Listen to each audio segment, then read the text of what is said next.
எல்லோருக்கும் வணக்கம். நான் உங்கள் கோவிந்த். நான் AMFI register mutual fund distributor and IRDAயோட சர்டிஃபைடு இன்சூரன்ஸ் அட்வைசர். பங்கு சந்தை இன்றும் பார்த்தீங்கன்னா கடும் வீழ்ச்சி, 24,000 கீழே க்ளோஸ் வச்சிருக்காங்க. பர்சனலாக நான் இன்னைக்கு மியூச்சுவல் ஃபண்டில் முதலீடு பண்ண ஆரம்பிச்சிருக்கேன். பங்கு சந்தை 2 மாதங்களில் 10% வீழ்ச்சியில் இருக்குது. இப்போ நீங்கள் கட்டாயமாக முதலீடு பண்ணணும்னு நினைக்கிற படத்தில் 2 பகுதியாவோ அல்லது 3 பகுதியாவோ பிரித்து ஒரு பகுதி இப்போ முதலீடு பண்ணலாம். திரும்பவும் மார்க்கெட் இங்கிருந்து ஒரு 5-10% வீழ்ச்சி சந்திக்கும் போது அடுத்தடுத்த பகுதி பணத்தை நீங்கள் முதலீடு பண்ணலாம். இது எல்லாமே உங்களோட ஃபினான்ஷியல் அட்வைசரை கேட்டுட்டு நீங்கள் இன்வெஸ்ட் பண்ணுங்கள்.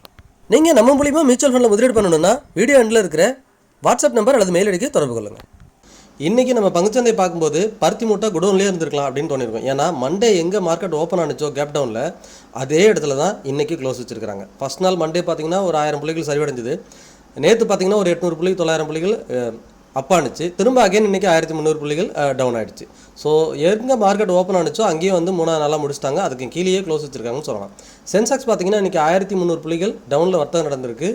அதில் பார்த்திங்கன்னா NTPC, சன்ஃபார்மா இந்த 2 பங்குகள் மட்டும்தான் ப்ளஸ்ஸு, மற்ற பங்குகள் எல்லாமே மைனஸில் முடிவடைஞ்சிருக்கிறாங்க. அதுலேயும் பர்டிகுலராக சென்செக்ஸில் இன்றைக்கி கான்ட்ரிபியூட்டர் நான் காட்டுறேன் பாருங்கள். சென்செக்ஸில் 1300 புள்ளிகள் சரிவடைஞ்சிருக்கு இல்லையா, அதில் HDFC பேங்க் மட்டுமே 190 புள்ளிகள் மைனஸ், ஆக்சிஸ் பேங்க் 135 புள்ளிகள் வீழ்ச்சி அடைய செஞ்சிருக்கு, ICICI bank 100, Bharti Airtel 100, Bajaj finance 100, Reliance 100, ஏறக்குறைய 700 புள்ளிகள் இந்த 6 பங்குகள் மட்டுமே சென்செக்ஸை இறக்கியிருக்கு. HDFC bank, Axis bank, ICICI bank, Bharti Airtel, Bajaj finance, Reliance, இந்த M&M சேர்த்துங்க, இதுவும் 100 புள்ளி, ஏறக்குறைய 800 புள்ளிகள். ஸ்டேட் பேங்க்கும் சேர்த்திங்கன்னா 900 புள்ளிகள். இந்த 900 புள்ளிகளை ஏறக்குறைய இந்த 7 பங்குகளே முடிச்சிருச்சு, 7-8 பங்குகளே இறக்கி விட்டுருச்சு. அகைன் மீதி இருக்கிறதுலாம் பார்த்திங்கன்னா ஒரு 300 புள்ளிகளை மற்ற இருக்கிற பங்குகள் தான் இருந்திருக்கு. ஸோ இந்த மேஜர் ஹெவி வெயிட்டேஜாக இருக்கக்கூடிய இந்த பங்குகளே பார்த்திங்கன்னா 700 புள்ளி 800 புள்ளிகள் சென்செக்ஸில் இன்றைக்கி இறக்கியிருக்கிறாங்க. நிஃப்டி பார்த்திங்கன்னா ஓப்பனிங்கில் ஒரு 30 புள்ளி கேப் டவுனில் ஓப்பன் ஆனிச்சு. அங்கேருந்து ஒரு 30 புள்ளி ப்ளஸ் போனாங்க. அதுக்கப்புறம் கிராஜுவலாக வாழைப்பழத்தில் ஊசி இறக்குற மாதிரி 400 புள்ளி இறக்கி முடிச்சிருக்கிறாங்க. க்ளோசிங் பார்த்திங்கன்னா 23,866. நம்மளோட சப்போர்ட் லெவலுக்கு கீழே 23,900 கீழே ரொம்ப வீக்காக க்ளோஸ் வச்சுருக்கிறாங்க. பட் இது எல்லாமே ஒரு ஆப்பர்ச்சுனிட்டி தான். ஒருவேளை ஆவரேஜ் பண்ணவோ இன்வெஸ்ட் பண்ணவோ காசு இல்லாதவங்க அக்கௌண்ட்டை க்ளோஸ் பண்ணிட்டு ஐடியலாக இருக்கிறது தான் பெட்டர் இந்த சமயத்தில். ஏன்னா போர்ட்ஃபோலியோ கிழிஞ்சு தொங்கிட்டு இருக்கு எல்லாத்துக்கும். இதில் ஒரு மேஜிக் பார்த்திங்கன்னா இன்றைக்கி NSEயில் 3299 பங்குகள் வர்த்தகம் நடந்திருக்கு. அதில் அட்வான்ஸ் பார்த்திங்கன்னா 1339 பங்குகள், டிக்ளைன் 1870 பங்குகள், ஏறக்குறைய சரிபாதிக்கு கொஞ்சம் பக்கத்துலேயே இருக்குன்னு சொல்லலாம். 1300 பங்குகள் ஏறி இருக்குன்னா, ஆனால் மார்க்கெட் ஏன் 700 புள்ளிகள் விழுந்திருக்கு அப்படிங்கிறத இந்த வீடியோவில் கட்டாயமாக நான் சொல்கிறேன், மிஸ் பண்ணாமல் பாருங்கள். அன்சேஞ்சு பார்த்திங்கன்னா 90, 52 வீக் ஹை தொட்ட பங்குகள் 32, 52 வீக் லோ தொட்ட பங்குகள் 133, upper circuit 79, lower circuit 51. Nifty கான்ட்ரிபியூட்டரும் அதே போல் தான். HDFC bank, Axis bank, Bharti Airtel, ICICI bank, Reliance, Bajaj finance, M&M, Infy இவங்களாம் சேர்ந்து ஏறக்குறைய 200 புள்ளிகள். நிஃப்டி 400 புள்ளி சரிவடைஞ்சிருக்கு. அதில் 200 புள்ளிகள் இந்த 4-5 பங்குகளே இறக்கி முடிச்சிருப்பாங்க.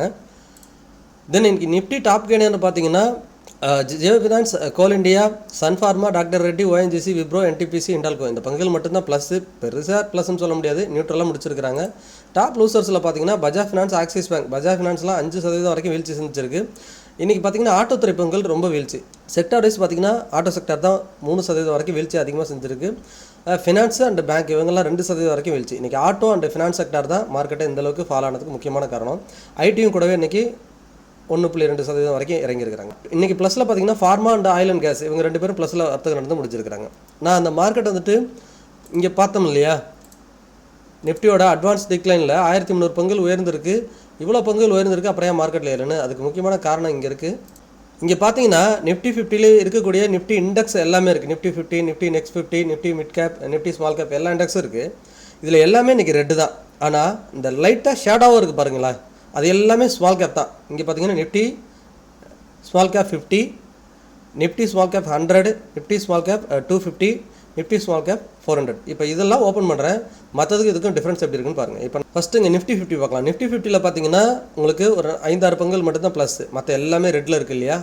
தென் நிஃப்டி நெக்ஸ்ட் 50 பாருங்கள், அதுலேயுமே பார்த்தீங்கன்னா ஒரு 5-6 பங்குகள் தான் ப்ளஸ்ஸு, எல்லாமே ரெட்டில் இருக்கும். ஆனால் இப்போ ஸ்மால் கேப் ஓப்பன் பண்ணுறேன் பாருங்கள், நிஃப்டி ஸ்மால் கேப் 100 ஓப்பன் பண்ணுறேன் பாருங்கள். அதில் மோஸ்ட்லி ஏற்கனவே நிறைய பங்குகள் ஒரு 30% பங்குகள் பார்த்தீங்கன்னா ப்ளஸில் முடிவடைஞ்சிருக்கு. அதே போல் தான் நிஃப்டி மிட் கேப்லையும் பார்த்தீங்கன்னா அதே போல் தான் ஒரு 30% பங்குகள் ப்ளஸில் இருக்கும். So mid and small cap இன்றைக்கி கொஞ்சம் மார்க்கெட்டில் ப்ளஸில் இருந்ததுனால மார்க்கெட் வந்துட்டு ஓரளவு பெட்டராக இருக்குதுன்னு சொல்லலாம். நிஃப்டி இன்றைக்கி 1.5% இறங்கியிருந்தாலும் உங்களோட போர்ட்ஃபோலியோ 1%க்கும் குறைவாக தான் இறங்கியிருக்கும். ஏன்னா ஸ்மால் அண்ட் மிட் கேப் பங்குகள்லாம் இன்றைக்கி கொஞ்சம் ப்ளஸில் வர்த்தகம் நடந்தது. அதனால் போர்ட்ஃபோலியோ ஓரளவுக்கு பெட்டராக இருக்கும். நம்ம நிஃப்டி பார்த்தலாம் சார்ட்டில். இங்கே பார்த்தீங்கன்னா இதை தான் சொல்லியிருந்தேன். மண்டே ஓப்பனிங் பார்த்தீங்கன்னா ஏறக்குறைய 23,868. இன்றைக்கி மார்க்கெட் க்ளோசிங் பார்த்திங்கன்னா இப்போ 23,866 இருக்குது. ஏறக்குறைய ஓப்பனிங்களா மண்டே கூட க்ளோசிங் பார்த்திங்கன்னா 24,000 மேலே போணுச்சு. ஆனால் இன்றைக்கி பார்த்திங்கன்னா 24,000 கீழே வந்திருக்கு. ஸோ ரொம்ப வீக்காக தான் இருக்குது மார்க்கெட்டு. ஆனால் நம்ம சில சமயம் இந்த மாதிரி ரொம்ப வீக்காக இருக்குது, நாளைக்கும் கேப் டவுனோ இல்லை நிறைய ஃபால் வருது அப்படின்னு எதிர்பார்க்குறப்ப திடீர்னு மார்க்கெட் அப் ஆகிடும். ஸோ இது எதுவுமே நம்மளால் கெஸ் பண்ண முடியாத சுச்சுவேஷனில் இருக்குது. ஏன் அப்படின்னா உங்களுக்கு தெரியிருக்கும், இந்த வார் சுச்சுவேஷனை யாராலையும் ப்ரெடிக்ட் பண்ண முடியல. அந்தளவுக்கு ஒஸ்ட்டாக இருக்குது. ஒரு நாள் ட்ரம்ப் ட்வீட் பண்ணார், போர் முடிஞ்சு போச்சு அப்படின்னு சொல்லியிருந்தார்.